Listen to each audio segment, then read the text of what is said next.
तर माझ्यासारख्या अनेक विद्यार्थी जे ग्रामीण भागामधून आज येत आहेत त्यांची दिशाभूल होताना मला दिसते.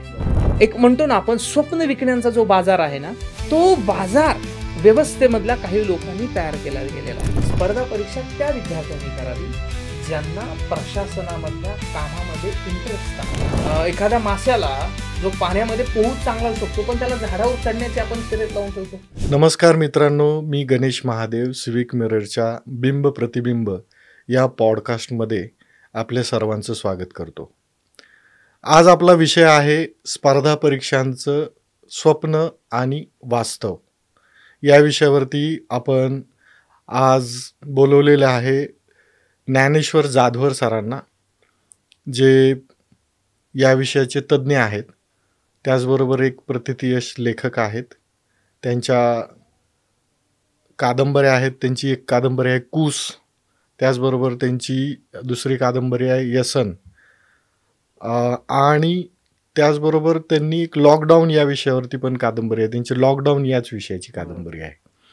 त्याचबरोबर त्यांचं अजून एक पुस्तक आहे आशेच्या गुंगीत लटकलेलं तारुण्य. तर अशा वेगवेगळ्या विषयावरती त्यांनी कादंबऱ्या लिहिलेल्या आहेत, लेखन केलेलं आहे.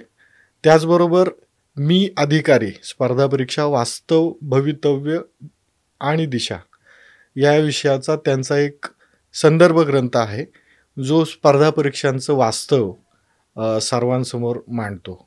यामध्ये स्पर्धा परीक्षाच्या संदर्भात असणारी आकडेवारी, स्पर्धा परीक्षांमध्ये दरवर्षी जे काही ॲस्पिरंट येतात, दरवर्षी तयारी करण्यासाठी येतात, दरवर्षी किती स्पर्धा परीक्षांच्या नोकऱ्यांच्या जागा निर्माण होतात, याबद्दल देखील सगळं वास्तव त्याच्यामध्ये त्यांनी रेखाटलेलं आहे. तर पॉडकास्टची सुरुवात करताना नेहमीच स्पर्धा परीक्षांकडं वळणारा विद्यार्थी कसा वळतो. सर्वसाधारण परिस्थिती, मध्यम वर्गातला एखादा विद्यार्थी जो असतो, घराची सर्वसाधारण परिस्थिती असते, नोकरी, व्यवसाय, घरामध्ये ग्रामीण भागातली मुलं सर्वसाधारणपणे स्पर्धा परीक्षा, त्याच्यामध्ये पण मुख्यतः MPSCच्या परीक्षांकडे वळतात. तर काय परिस्थिती असते, शेतकरी असेल तर थोडं बहुत क्षेत्र असतं, त्या क्षेत्रावरती कसंबसं कुटुंब चालत असतं. गावामध्ये असं कुठलंही खूप राजकीय वजन असणाऱ्या व्यक्तींची मुलं कधी स्पर्धा परीक्षांच्या नादाला लागत नाहीत. सर्वसामान्य शेतकरी कुटुंबातली, सर्वसामान्य नोकरदार किंवा एखादा छोटा मोठा व्यावसायिक असतील, अशा पद्धतीतल्या एक कनिष्ठ मध्यम वर्ग आणि गरीब वर्गातली मुलं की जी शिकलेली आहेत, ज्यांची पहिली दुसरी पिढी ही ग्रॅज्युएट झालेली आहे, अशी मुलं सर्वसाधारणपणे स्पर्धा परीक्षांच्या या सगळ्या परीक्षांमध्ये येतात. आणि येतात तर ती कशासाठी येतात की व्यवस्थेमध्ये आपलं काहीतरी एक स्थान असावं, व्यवस्थेमध्ये आपल्याला काहीतरी अधिकार असावेत, असं एक महत्त्वाकांक्षा असणारी मुलं ही स्पर्धा परीक्षांमध्ये येतात. त्याचबरोबर यूट्यूबवरती, वेगवेगळ्या माध्यमांमधून अनेकांनी मोटिवेशनल व्हिडिओज ऐकलेले असतात. विश्वास नांगरे पाटील, विकास दिव्य कीर्ती सर, तर यांच्या माध्यमातून खूप मोटिवेट झालेली मुलं देखील या माध्यमातून होतात. आणि याच्यामध्ये नेहमीच मांडलं जातं, क्यू डरे जिंदगी में क्या होगा, कुछ नहीं होगा तो तजुर्बा होगा. अशा पद्धतीचं एक नेहमीच विकास दिव्य कीर्ती सरांचं वाक्य ऐकवलं जातं की ठीक आहे, काय झालं तर मी अधिकारी होईल, काय नाही झालं तर अशा पद्धतीचा एक अनुभव येईल माझ्याकडे, कुछ न होगा तो तजुर्बा होगा. तर या मानसिकतेतनं अनेक लोक स्पर्धा परीक्षांकडे वळतात. दुसरी गोष्ट, स्पर्धा परीक्षांसाठी किमान कुठल्याही विषयाची पदवी हे किमान असं क्वालिफिकेशन सांगितलं जातं. त्यामुळं जे हजारो पदवीधर दरवर्षी पासआउट होतात, त्यातनं जवळजवळ दरवर्षी 5 ते 8 लाख लोक स्पर्धा परीक्षांना दरवर्षी बसतात. तर ही संख्या आणि त्यानंतर शासनानं घोषित केलेल्या जागा हजारांमध्ये असतात, हजारच्या पलीकडे एखाद दुसरी जागा असते. तर याच्यामध्ये जो काही डिफरन्स आहे, 5 ते 8-10 लाख लोक परीक्षेला बसतात, त्याचबरोबर हजारच्या दरम्यान असणाऱ्या जागा, तर तो रेशो येतो साधारण 0.1% इतकी लोक स्पर्धा परीक्षांमध्ये यश मिळवतात. अंतिम यश जे आहे मुलाखत देऊन त्यानंतर ट्रेनिंग करून अधिकारी होणारी 0.1% इतकं हे वास्तव भयान असताना स्पर्धा परीक्षा हा एक खूप मोठा व्यवसाय देखील वेगवेगळ्या शहरांमध्ये झालेला आहे. स्पर्धा परीक्षा हे पुणे, त्याचबरोबर संभाजीनगर, लातूर ह्या काही शहरांमध्ये हे स्पर्धा परीक्षांचं हब तयार झालेलं आहे. त्याचबरोबर UPSCच्या संदर्भामध्ये स्पर्धा परीक्षांची तयारी जर करायची असेल तर आपल्याला दिल्लीला जायला पाहिजे, अशा पद्धतीची देखील एक मानसिकता असते. तर या सर्व गोष्टींवरती आज आपण बोलणार आहोत. ज्ञानेश्वर जाधवर सर आहेत आपल्यासोबत. यांनी या विषयावरती खूप रिसर्च करून अभ्यास करून मी अधिकारी नावाचं पुस्तक देखील लिहिलेलं आहे. हे पुस्तक तुम्हाला ऑनलाईन सर्वत्र उपलब्ध देखील आहे. तर जाधवर सर, तुम्ही स्पर्धा परीक्षांकडे सर्वप्रथम कसं वळालात याबद्दल मला जाणून घ्यायला खूप आवडेल. नाही, खूप महत्त्वाचा मुद्दा आहे. प्रथम मी आपल्याला धन्यवाद देतो की तुम्ही या पॉडकास्टमध्ये मला बोलवलं. आणि आता तुमचा जो प्रश्न आहे की मी इकडं का वळालो, भरपूर असे अभ्यास करण्याचे क्षेत्र आहेत की ज्याच्यावर आपण संशोधन आणि लेखन करू शकतो. मग इकडं का वळालो, सगळ्यात महत्त्वाचं म्हणजे मी स्पर्धा परीक्षेचे ॲस्पिरंट राहिलेलो आहे. 2007 ते 11 या दरम्यान मी एक्झाम दिलेले आहेत. क्लरिकल पोस्टसाठी एका ठिकाणी माझी निवड झाली होती, पण मला त्याच्यात फार इंटरेस्ट वाटला नाही आणि परत MPSC आणि UPSCमध्ये निवड झाली नाही आहे. आणि मला असं वाटलं की आपण वेळ न घालवता मला जे आतून वाटतं, इंटरेस्ट आहे तिकडं वळावं. म्हणून मग मी नंतर जर्नलिझम केलं. म्हणजे पहिल्यांदा मी विद्यार्थी राहिलेलो, परीक्षा दिलेल्या, आणि त्याच्यानंतर मग मी आवड म्हणून मी शिकवायचो.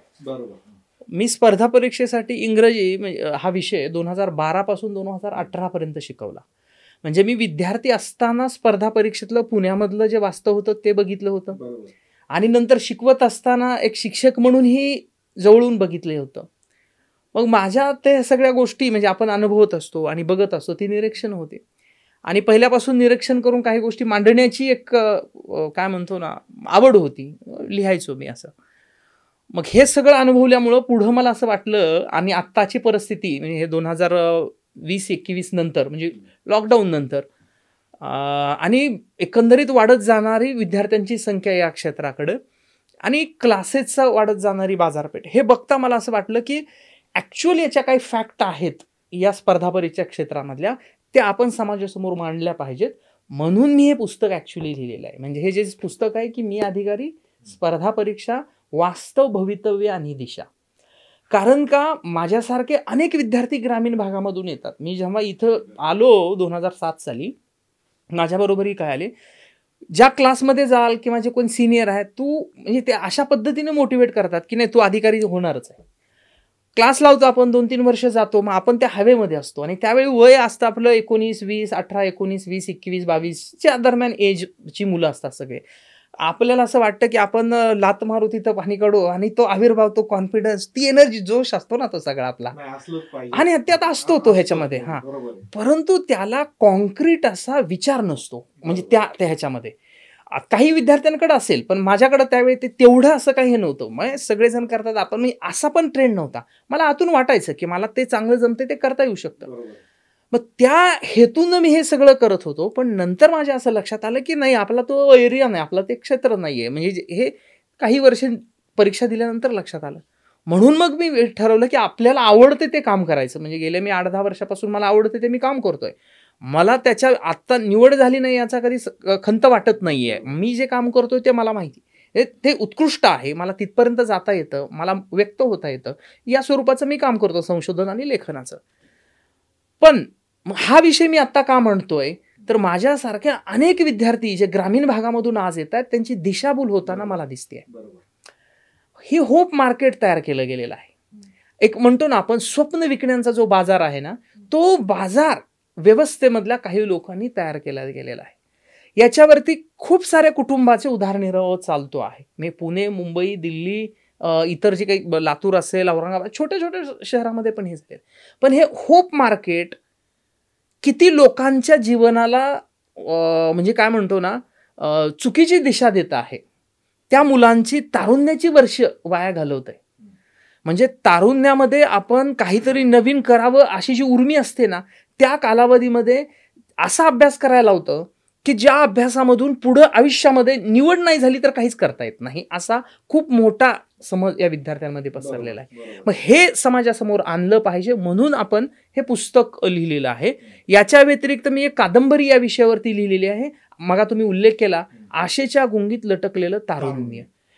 ह्या तरुणांचं, तरुण तरुणींचं असेल म्हणजे वय वर्ष 18-19 पासून वय वर्ष 30-35 आता 38-40 पर्यंत मुलं सदाशिवपेठेमध्ये आहेत. ही सगळी तारुण्याची वर्ष फक्त अभ्यास. बरं, अभ्यास कशाचा करतात? इतिहास, भूगोल, जो काही MPSCचा आहे. अगदी ते मानांकन ते 12वी पर्यंत तुमचं जे काही शिकलाय त्याच्यावरतीच तुम्हाला प्रश्न विचारले जातात. आणि मी आपल्या श्रोत्यांना देखील सांगू इच्छितो की सरांनी त्यांचा बी प्लॅन खूप सक्सेसफुली ऍक्टिव्ह केला. आज सर सावित्रीबाई फुले पुणे विद्यापीठामध्ये रिसर्च असोसिएट म्हणून काम करतात.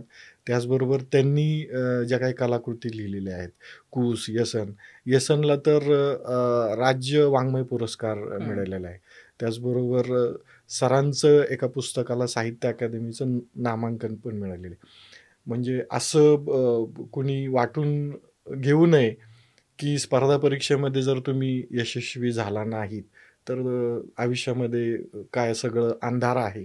तर अशा पद्धतीनं अनेक तरुण आहेत की ज्यांच्याबद्दल आपण पुढं पॉडकास्टमध्ये बोलणारच आहोत की स्पर्धा परीक्षांचा अभ्यास केल्यानंतर यश मिळालं नाही तर जसं याच्यावरती गमतीनं म्हणतात की तो सध्या काय करतो किंवा ती सध्या काय करते. तर याबद्दल आपण बोलणारच आहोत. परंतु त्याच्या अगोदर एक सर्वसाधारण एक सामान्य असा प्रश्न आहे की स्पर्धा परीक्षा कुणी करावी, हा सामान्य प्रश्न आहे. कारण स्पर्धा परीक्षांचं एक कॉमन असं पदवी, तुम्हाला कुठल्याही विषयाची तुम्ही पदवीधर असला पाहिजे. दरवर्षी हजारो लाखो पदवीधर आपल्या शिक्षण व्यवस्थेमधनं येतात आणि जो आज आपल्याकडे डेटा आहेत 8 ते 10 लाख विद्यार्थी स्पर्धा परीक्षांचा फॉर्म भरतात दरवर्षी. तर मला तुम्हाला पहिला प्रश्न आहे की, आणि याच्यामध्ये खूप सारं वेगळं, कारण तुम्ही आणि मी जेव्हा स्पर्धा परीक्षांचा अभ्यास करत होतो त्या सगळ्या कालखंडामध्ये मोबाईल आणि सोशल मीडिया हा फॅक्टर नव्हता. आज मोबाईल आणि सोशल मीडिया हा इतका महत्वाचा फॅक्टर आहे. आपल्याला पुस्तकं जास्तीत जास्त एखादा चित्रपट याच्या पलीकडं काही डिस्ट्रॅक्शन्स नव्हते. आज खूप मोठ्या प्रमाणावरती तरुणांना मोबाईलच्या माध्यमातून डिस्ट्रॅक्शन्स आहेत. त्यामुळे मला तुम्हाला असा प्रश्न विचारावा असं वाटतो की स्पर्धा परीक्षा कुणी करावी? नाही, खूप महत्वाचा प्रश्न आहे. याच्यामध्ये जी अट आहे की जो कुठलाही पदवीधर परीक्षा देऊ शकतो, म्हणजे तो MPSCची देऊ शकतो आणि UPSCची देऊ शकतो. कुठल्याही विषयामध्ये, तो BA असेल, BCom असेल, इंजिनिअरिंगचा ग्रॅज्युएट असेल, MBBS असेल, BMA असेल, BHM असेल, इंजिनियर, डॉक्टर, CA, कुठलाही पदवीधर परीक्षा देऊ शकतो. BA झालेला साधा आपला मुलगा आहे. हा झाला निकष परीक्षेला देण्याचा. पण मला असं वाटतं स्पर्धा परीक्षा त्या विद्यार्थ्यांनी करावी ज्यांना प्रशासनामधल्या कामामध्ये इंटरेस्ट आहे, ऍडमिनिस्ट्रेटिव्ह कामकाज करण्यामध्ये रस आहे आणि सामाजिक शासकीय ही जी कामं असतात ना, ही सोडवण्यासाठी त्यांना आतून एक इंटरनल स्वतःमधून जो म्हणतो ना आपण की निर्णय क्षमता चांगली आहे, या लोकांनी त्या पदाकडे जावं, या परीक्षेकडे जावं. कारण का, कुठलाही व्यक्ती जो अधिकारी ह्याच्यातून तयार होणार आहे ना, त्याच्याकडे निर्णय क्षमता खूप चांगली असणं गरजेचं आहे. जर नसेल तर ते कौशल्य त्यांनी महाविद्यालयीन कालामध्ये विकसित करणं गरजेचं आहे. अशा विद्यार्थ्यांनी तिकडे जावं. आपल्याकडे होतं काय, म्हणजे सर्वसाधारणपणे असं ठरवलं जातं की या पदांना एकतर सिक्युरिटी आहे, म्हणजे सुरक्षा आहे, दुसरं की त्यांच्या हातात सत्ता येते, म्हणून सगळे विद्यार्थी तिकडे जात आहेत. त्या पदांना एक ग्लॅमर मिळवून दिलेलं आहे व्यवस्थेमध्ये. एक त्याच्या प्रतिष्ठेची पदं आहे ती सगळी. मग हे प्रतिष्ठा बघून हजारो विद्यार्थी तयारी करतात, पण त्यांच्या हे लक्षात येत नाही की मी तिथं जाण्या अगोदर माझ्यामधली क्षमता काय आहे, मी याचा त्याच्यासाठी विचार सक्षम आहे का, बरोबर मी ते पद सांभाळण्यासाठी कार्यक्षम, तेवढी माझी कार्यक्षमता आहे का, बरोबर माझ्यात तेवढा नेतृत्व गुण आहे का. माझं स्किल वेगळं असू शकतं, परंतु हा तिकडच म्हणजे काय म्हणतो ना, एखाद्या माश्याला जो पाण्यामध्ये पोहूच चांगला होऊ शकतो, पण त्याला झाडावर चढण्याची आपण शर्यत लावून ठेवतो, मग तो झाडावर कसा चढणार, त्याची क्षमताच नाहीये ना. तर असे कितीतरी विद्यार्थी आहेत की जे पालक सांगतात म्हणून इकडे वळतात, कारण पालकांची अपेक्षा असते की आपला मुलगा लाल देव्याच्या गाडीमधून फिरला पाहिजे, बरोबर, आपल्या मुलग्याला प्रतिष्ठा मिळाली पाहिजे, असं ते जे आहे ना. त्याच्यामुळे अशा विद्यार्थ्यांनी न वळता ज्या विद्यार्थ्यांना मी सांगितलं, मी आता जे उल्लेख केला की ज्यांनी स्वयंमूल्यमापन केलेलं आहे, निर्णय क्षमता चांगली आहे, ज्यांची बुद्धिमत्ता तीक्ष्ण आहे, ज्यांच्याकडे शहाणपण आहे आणि ज्यांना समाजासाठी, राष्ट्रासाठी आणि एकंदरीतच प्रशासनामधले कामकाज सुधारण्यासाठी काम करण्याची इच्छा आहे, त्या विद्यार्थ्यांनी इकडे वळावं. आता सर्वसाधारणपणे एक नेहमीच हे केलं की तुम्ही स्पर्धा परीक्षा जर यशस्वी झालात तर लाल दिव्याची गाडी, बरोबर, सरकारी निवासस्थान, बरोबर, आणि यशस्वी झालात, अवयत असेल तर खूप सुंदर आणि धनाढ्य अशा घरामधली मुलगी तुमच्यासाठी सांगोली, अशा पद्धतीचं एक समाज वाचतो आपल्याला दिसतं. किंवा काही भागामध्ये असंही आहे की मुलींना फक्त सरकारी नोकरीत काम करणाऱ्या मुलं हवी आहेत. तर अशा पद्धतीचं एक भयान वास्तव देखील आपल्याकडं खानदेश, विदर्भ, या मराठवाडा सगळीकडे, पश्चिम महाराष्ट्रामध्ये याचं असं आहे ना सर, बघा की मी मगाशी म्हटलं तुम्हाला, तुम्ही तिथं एकदा परीक्षा पास होऊन गेलात ना, तुमच्याकडे सगळ्यात महत्वाचं म्हणजे सत्ता येत आहे. तुम्ही तहसीलदार असाल, नायब तहसीलदार असाल, उपजिल्हाधिकारी असाल, जिल्हाधिकारी असाल, किंवा एखादा महसूल अधिकारी असाल, IPS असाल किंवा PSI असाल, तुम्हाला त्या तालुक्याची, त्या जिल्ह्याची, त्या प्रांताची सत्ता हातात येते. आणि ज्यावेळी तुमच्याकडे सत्ता हातात येते ना, तर सगळ्या लोक तुमच्याकडे येत असतात. अशा वेळी तुम्हाला जो मान आणि सन्मान मिळतो त्या सत्तेसोबत अनेक गोष्टी सोबत येतात. म्हणजे गुळाला मुंगळे जसे चिटकतात तसे त्या पदाभोवती अनेक प्रकारची माणसं तुमच्याकडे येत असतात, म्हणजे राजकीय पासून सामाजिक आणि सामान्य माणसं. त्याच्यामुळे असं काय होतं की समाजामध्ये तो एक पायंडा पडलेला आहे. सरकारी अधिकारी म्हणजे खूप शहाणा, खूप हुशार, आणि तो असं वाटत असतं सामान्य आणि गरीब माणसाला तो सगळ्यांचं भलं करण्यासाठीच तो तिथे गेलाय. अगदी. आणि याच्यावरतीच मी आता पुन्हा एकदा तुमच्याकडे प्रश्न विचारतो की मी जेव्हा या संदर्भात जेव्हा या पॉडकास्टची तयारी करत होतो तर मला आवर्जून प्रश्न विचारायला सांगितलेला आहे की ही सर्वसामान्य कुटुंबातनं येणारी मुलं नंतर जेव्हा अधिकारी होतात, सरकारी व्यवस्थेचा एक अविभाज्य भाग होतात, त्यावेळेस हे पुन्हा अजून या पिचलेल्या, दबलेल्या, शोषित समाजाचं शोषणच करतात. बरोबर. असे खूप हाताच्या बोटांवरती मोजणारे अधिकारी आहेत की जे समाजासाठी योजना राबवतात, त्यांच्यासाठी त्यांच्यामध्ये कणव आहे, या सगळ्या गोष्टी आहेत. जर हे असंच असेल, कारण ब्रिटिशांनी ही जेव्हा व्यवस्था आणली त्यावेळेस काही टक्के अधिकारी हे डायरेक्ट याच्यामधनं निवडून एक नवीन रक्त प्रशासनामध्ये आणण्याची ही जी योजना होती, त्या योजनेअंतर्गत नवीन विचार करणारा तरुण या व्यवस्थेमध्ये असला पाहिजे, यासाठी हे सगळं होतं. परंतु ते तसं होताना दिसत नाही. आपल्याकडे नेहमीच असं म्हटलं जातं की प्रशासनाची जी काही चौकट आहे ती अत्यंत पोलादी आहे, लाल फितीचा कारभार आहे, योजना व्यवस्थित राबवल्या जात नाहीत, लोकांपर्यंत पोचत नाहीत, पोचणाऱ्या योजनांमध्ये खूप सारा भ्रष्टाचार आहे. हे एक जे काय भयान वास्तव आहे. आणि मग मला प्रश्न विचारायचा आहे की या व्यवस्थेमध्ये कुणी यावं, ज्यांना खूप पैसा कमवायचा आहे भ्रष्टाचाराच्या माध्यमातून, त्या लोकांनी यावं का? त्यांना इतर काही चांगले मार्ग असू शकतील ना, ते चांगले बिझनेसमॅन होऊ शकतील, काय चांगला शेतकरी पण खूप चांगलं कमवू शकतो, एखादे चांगले व्यावसायिक पण कितीतरी करोडोंनी कमवू शकतात. अधिकारी होऊन भ्रष्टाचाराच्या माध्यमातून पैसे कमवणं आणि अशा पद्धतीचं एक जे वास्तव दिसतं, तर त्याच्यावरती तुम्ही, हे खूप महत्वाचा मुद्दा आहे. म्हणजे होतंय काय बघा की ज्या म्हणजे अधिकारी तयारी करणारी जी मुलं आहेत ना, ती सगळी पहिल्या पिढीतून, दुसऱ्या पिढीतनं, फार फार तिसऱ्या पिढीतनं असे आहेत वेगवेगळ्या ह्याच्यामध्ये. हे नाहिरे गटामधली खूप आहेत ज्यांच्याकडे साधन संपत्ती नाहीये, पण तिथं गेल्यानंतर ह्यांचे अम्बिशन कशा तयार होतात, तर जे अगोदर व्यवस्था जशी काम करते तिथले त्या अधिकाऱ्यांनी किंवा एक स्ट्रक्चर ठरलेलं असतं, एक पॅरलल सिस्टम चालत असतं. बरोबर आहे की त्यांची ही पॅरलल सिस्टम, जर एखादा प्रामाणिक विद्यार्थी अधिकारी झाला आणि त्याला हे सगळं बदलायचंय म्हणून तो प्रयत्न करतो, पण तिथली सिस्टम त्याला तेवढे करू देत नाही. मग तो काय करतो, त्याला जर ती सिस्टम करू देत नसेल, तो पर्यायी मार्ग काढतो, पण तो एकटा त्याला बळी पडतो. आणि तो म्हणतो की मग मी माझं आयुष्य उद्ध्वस्त करून घेण्यापेक्षा मी यांच्यासारखंच का होऊ नये, आणि असा त्या पद्धतीनं मग तोही तसं स्ट्रक्चर अवलंबतो. पुढं दुसरे येणारे विद्यार्थी पण तसंच करतात आणि ते त्याचा भाग बनून जातात, आणि ही सिस्टम यूज टू झालेली आहे सगळ्यांना. बरोबर. आशेच्या गुंगीत लटकलेलं तारुणी या कादंबरीमध्ये कामिनी केळकर नावाचं एक पात्र आहे की जे पात्र, तिला असं वाटत असतं की मला हा भारत बदलायचा आहे. तिचं एक विधान आहे त्याच्यामध्ये. तिचा काही मित्र होते जे शेतकरी कुटुंबामधून आलेले. ती मुंबईमध्ये वाढलेली मुलगी होती. आई वडील डॉक्टर होते. तिचं MBBS झालेलं होतं. तर तिनं असं स्वप्न, म्हणजे इच्छा होती, आणि ती प्रशासनामध्ये गेली. तिला देश बदलायचा होता आणि असं म्हणजे जे काही घडतंय ते. पण ज्यावेळी तिच्या असं लक्षात आलं की तिच्या समवयस्क सगळेच शेतकऱ्याची मुलं भ्रष्टाचार, म्हणजे जी मुलं शेतकऱ्यांची होती ती शेतकऱ्यांचं शोषण करतायत. मग तिचा तो पडलेला प्रश्न आहे की मी अभ्यास करत असताना देश बदलण्यासाठी, इथल्या लोकांची सेवा करण्यासाठी मी प्रशासनामध्ये आले, माझे मित्रही तसेच म्हणून आले, पण आज हे सगळेजणच करप्शन करतात.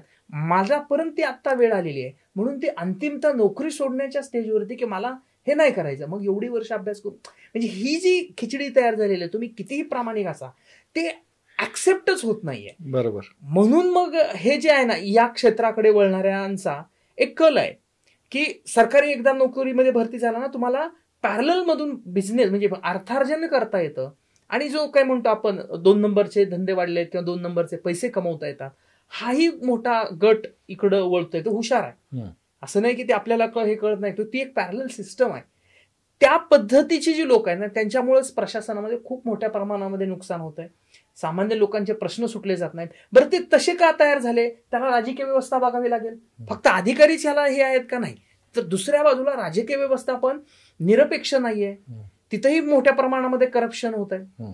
तिसऱ्या बाजूला यांच्यावर जो एक गट असतो, म्हणजे माध्यमांचा जो आपण म्हणतो, तो माध्यमांकडेही ती मूल्यमापन होणारी एक निरपेक्षपणे परीक्षण करणारी व्यवस्था समाजामध्ये नसल्यामुळं, आणि ही ती चालू देत नसल्यामुळं राजकीय आणि प्रशासन हे मिळून एकमेकाच्या हातात हात घालून हे सगळं होत आहे. त्याच्यामुळं कुणीही प्रामाणिक व्यक्ती तिथे जाऊन प्रयत्न केला गेला तरी पण बदल मात्र समाजामध्ये होताना दिसत नाहीत.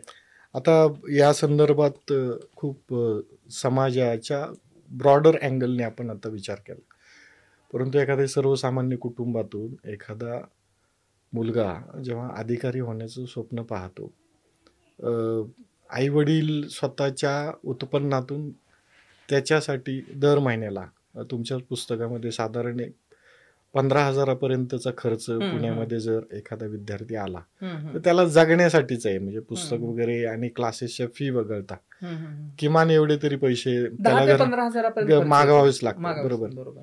साधारण 25-20 मध्ये विद्यार्थी हे अशा पुण्यासारख्या ठिकाणी येतात. सदाशिवपेठ, नवी पेठ अशा कुठल्या तरी ठिकाणी क्वाड बेसिस वरती राहतात. बरोबर. साधारण 20-25 मध्ये आलेला तो जो आहे 35 ओलांडल्यानंतर पण त्याला जर त्या स्पर्धा परीक्षांमधनं त्याची रोजगाराची समस्या सुटत नसेल आणि तो त्याच परीक्षा वारंवार जर देत असेल, त्याचबरोबर खूप मोठ्या प्रमाणावरती स्पर्धा परीक्षांची वयोमर्यादा वाढवण्याचं पण एक मध्येच असं हे केलं जातं की त्याची वयोमर्यादा वाढवली जावी वगैरे. वेगवेगळ्या प्रवर्गांसाठी ती वयोमर्यादा शिथिलक्षम तर आहेच. मग असं एक 35-40 पर्यंत ही सगळी मुलं स्पर्धा परीक्षांची तयारी करतात. जर यशस्वी झाली तर ती 40 नंतर काय एक 20 वर्ष त्या सर्व्हिसमध्ये कार्यरत राहतात. तर इतक्या मोठ्या प्रमाणावरती इतका दीर्घ काळ अभ्यास करून एखादं पद मिळवणं हे कितपत योग्य वाटतं तुम्हाला? आणि सर्वात महत्वाची म्हणजे की संपूर्ण तारुण्याचा हा कालखंड आहे की हा कालखंड असा आहे की या कालखंडामध्ये व्यक्तीची उमेद खूप महत्वाची असते. त्याला स्वप्न असतात, त्याला काहीतरी करून दाखवायचं असतं.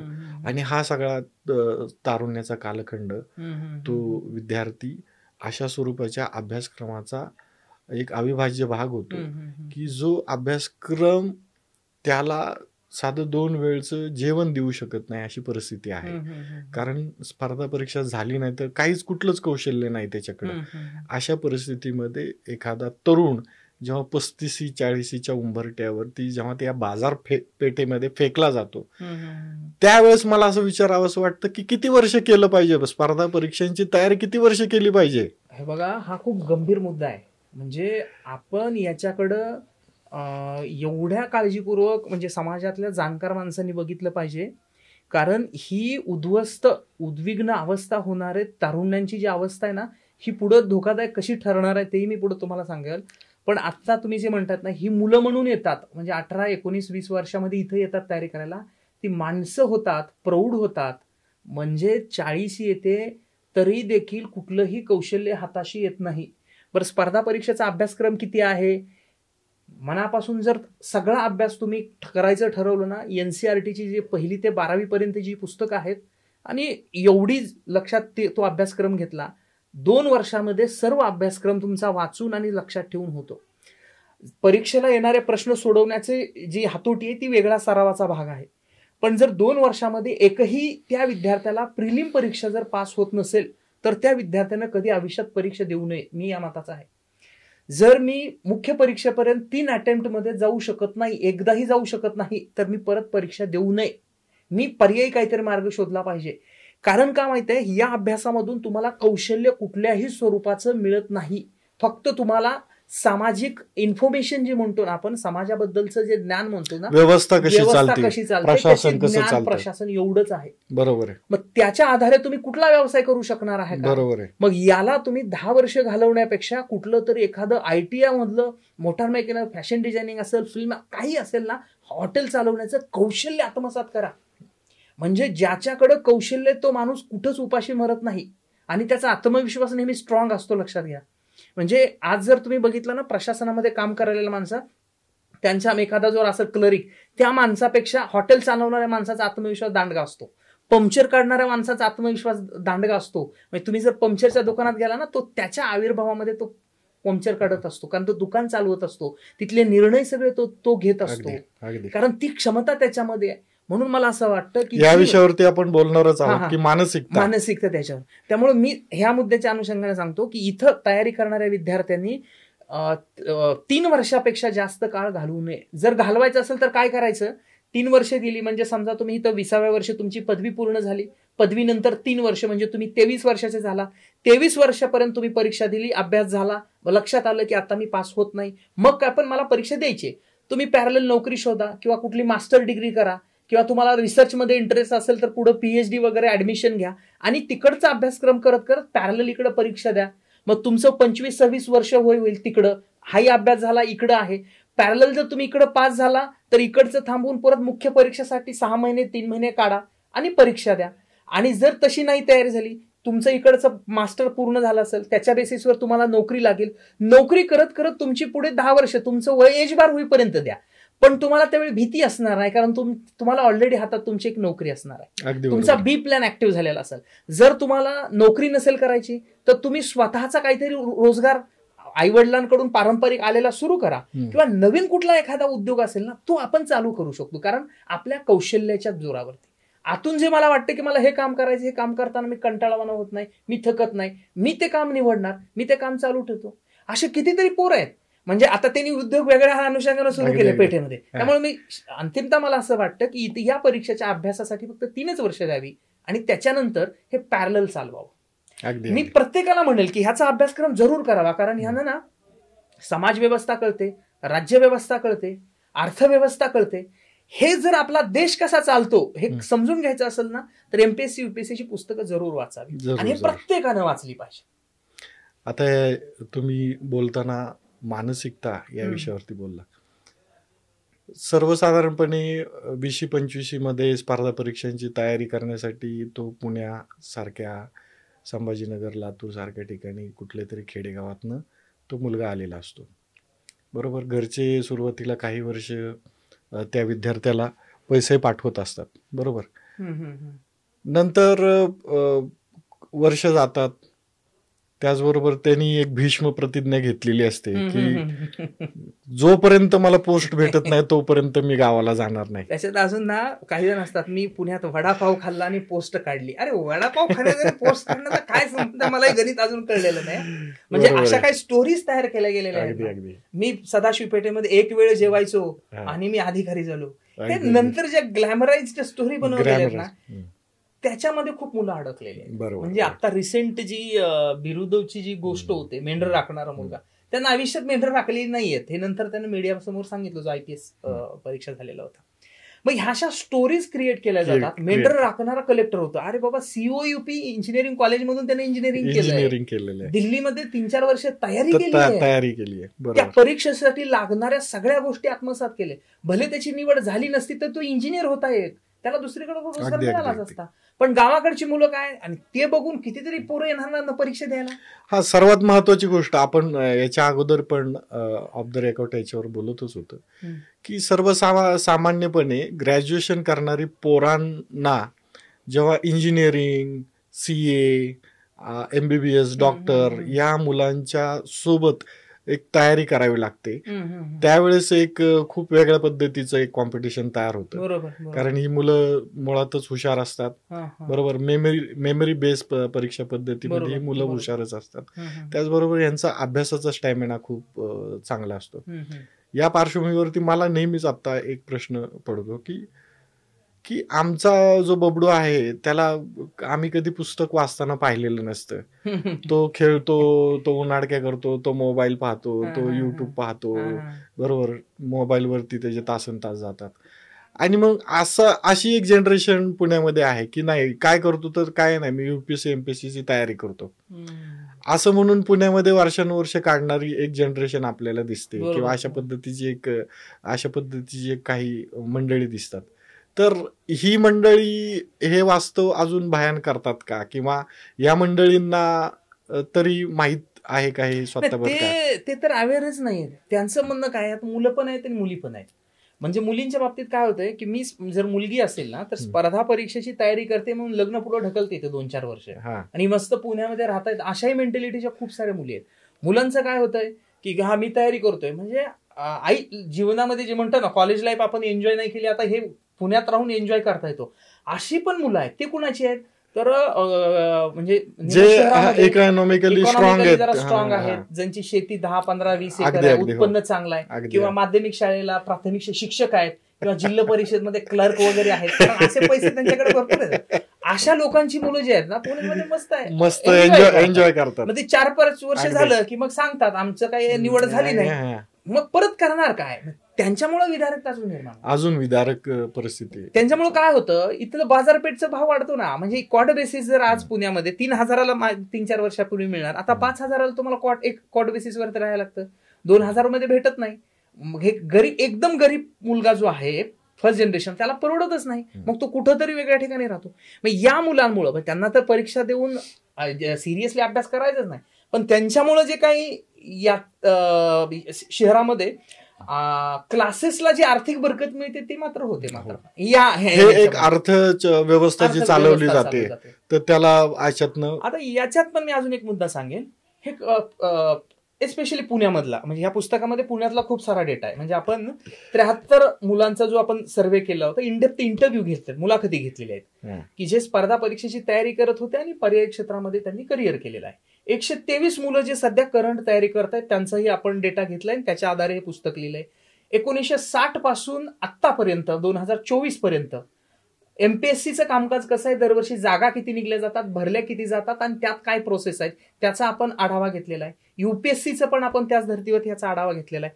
मला सांगायचं असं आहे की या सगळ्या परीक्षा म्हणजे शासनाच्या परीक्षा, दुर्दैव असं आहे, भारत सोडून जगभरामधल्या अमेरिका, ब्रिटिश कुठलाही देश घेतला तर तिथं स्पर्धा शासकीय स्पर्धा परीक्षेसाठी एवढी कॉम्पिटिशन नाहीये, एवढी मुलं एवढा वेळ वाया घालवत नाहीत, किंवा तिथली व्यवस्थाही तसं करू देत नाही, किंवा मुलं स्वतःहून किंवा पालकही करू देत नाहीत. एकमेव भारत देश असा आहे की सरकारी नोकरीसाठी तयारी करण्यासाठी हजारो आणि लाखो रुपये खर्च करून एक शिक्षण व्यवस्थेमधली पॅरलल व्यवस्था उभा केलेली आहे. आणि ह्याच्यावर घरं कुणाची चालतात तर आता पुण्यातलं जर उदाहरण घेतलं, इथं काही अकॅडमी आहेत. काही हॉटेल्स आहेत, काही मेस आहेत, काही लॉजिंग बोर्डिंग आहेत, काही पुस्तकांची दुकान आहेत, काही चहाचे कॅन्टीन आहेत. बरं, आता ह्यातले कोण उद्योग म्हणून सुरू केलेला आहे, कुणी उद्योग म्हणून सुरू केलेला आहे आणि कोण त्याचा भाग बनलेला आहे? बघा ना, ह्याच्यात 2 प्रकारचे वेंडर आहेत. कुठला एक आहे? एक म्हणजे जो मुलं जो स्वतः तयारी करत होते, नोकरी लागली नाही, म्हणजे ह्याच्यात काटकर बंधू नावाचं पोहे त्याचं दुकान टाकलेलं आहे त्या मुलानं. स्पर्धा परीक्षेची तयारी करत होते, निवड झाली नाही, रोजगार करणार काय, गावाकडे जावं तर शेती नाही, मग इथंच त्यानं केलं, पोह्यासाठी गाडा टाकला आणि पोह्यात सुरू केलं. हळूहळू 4-5 वर्ष चालवली, चांगला बिझनेस झाला. आता तो पोह्याचा धंदा करतो, म्हणजे कॅन्टीन चालवतो तो. दुसरं कोणी अभ्यासिका सुरू केल्यात, जागा जिथं रिकामी जागा असेल ती भाड्याने घ्यायची, तिथं अभ्यासिका सुरू करायची. म्हणजे स्पर्धा परीक्षेची तयारी करणाऱ्या मुलांनीच दुसरा रोजगार न करता त्यातच रोजगार सुरू केला. क्लासेस चालवणारी पण तसेच आहेत, जे टीचिंग करतायत, शिकवतायत. मला निवड नाही झाली. दुर्दैव असं आहे की जे ह्या व्यवस्थेला बळी ठरलेले आहेत ते त्या व्यवस्था रन करणारे हुशारीनं म्हणा की आता मी दुसरं जाऊन करणार काय ना, मग मी त्याच्यातच रोजगार शोधला, मग मी काम करायला लागलो. पण हे 10% लोक आहेत. मेन व्यवसाय कोण करतं? एखादा मोठा इंडस्ट्रियलिस्ट आहे, त्यानं काय केलं, 10-5 पोरं हुशार हाताशी घेतली, याच्यामध्ये पैसे जास्त मिळतात म्हणून इन्व्हेस्टमेंट केली, मोठा क्लास उभा केला, चांगले हुशार फॅकल्टी शिकवणारी लोक भरली आणि त्यांना अर्थार्जन, म्हणजे एका क्लासची 1 लाख रुपये फी असेल, त्या क्लासकडे कमीत कमी बॅचेसमध्ये 300 विद्यार्थ्याच्या 1000-2000 विद्यार्थ्यांच्या बॅचेस तयार होतात. तिथं तुमची टॉप फॅकल्टी आणली जाते आणि त्यांच्याकडून ते खेळ. बरं, ते शिकवतात ते, पण शिकवलेले सगळीच मुलांची निवड होत नाहीये. मग हे रिझल्ट मध्ये काय दाखवतात? आमच्या क्लासचा हा विद्यार्थी आहे. त्यांच्याकडे साधा 1 दिवस जरी गेलेला असला तरी सांगतात आमच्या क्लासचा विद्यार्थी आहे. मुळात स्पर्धा परीक्षेचा अभ्यास करण्यासाठी तुम्हाला क्लास लावण्याची गरजच नाहीये. म्हणजे मी अनुभवानं फक्त तुम्हाला तो अभ्यासक्रम कसा आहे तो समजला पाहिजे. GS आणि CSAT म्हणजे क्वालिफाईंग एक्झामसाठी प्री आणि परत मुख्यमध्ये. प्रीमध्ये काही 2 पेपर आहेत आणि मुख्यमध्ये जे काही आपल्याला 9 पेपर आहेत त्याच्यामध्ये कंपल्सरी असणारे आणि ऑप्शनल विषय जे आहेत, त्यात सगळ्यात अवघड भाग आहे ना CSAT जो आहे ना, क्वालिफाईंगचा आहे ना, त्या पेपरसाठी तुम्ही कुठल्या तरी माणसाची मदत घेतली पाहिजे. पण इतर सगळे विषय तुम्हाला वाचून समजू शकतात सगळेच. म्हणजे कारण ते कधीतरी तुमच्या अभ्यासात गेलेलेच, समाजशास्त्र असेल, अर्थशास्त्र असेल, हे सगळे विषय. त्यामुळं इथलं अर्थकरण जे आहे ना, आज पुण्यामधल्या सदाशिव पेठेमधलं वार्षिक जर काढलं, ओव्हरऑल सगळं आहे तर 6000 कोटीपर्यंत टर्नओव्हर जातो. हा फक्त म्हणजे ओव्हरऑल सगळा, म्हणजे तिथले अकॅडमिक्स आलं, पुस्तक आलं, राहणं आलं, लॉजिंग आलं, सगळं आलं, चहापासून, म्हणजे सगळे ओव्हरऑल विद्यार्थी जी काय तयारी करतात. याच्या व्यतिरिक्त मुलगा जो एक राहतो ना, त्याचा ऍव्हरेज कमीत कमी 10,000 ते जास्तीत जास्त 15,000पर्यंत, याच्यापेक्षा जास्त काही जणांचे होत असतील, पण ऍव्हरेज तसा खर्च आहे. त्यामुळे ही एक मोठी इकॉनॉमी समजून घ्या. बरं, ही इकॉनॉमी इथपर्यंतच मर्यादित राहिलेली नाही. शासनाला या सपोर्टिव्ह केलंय.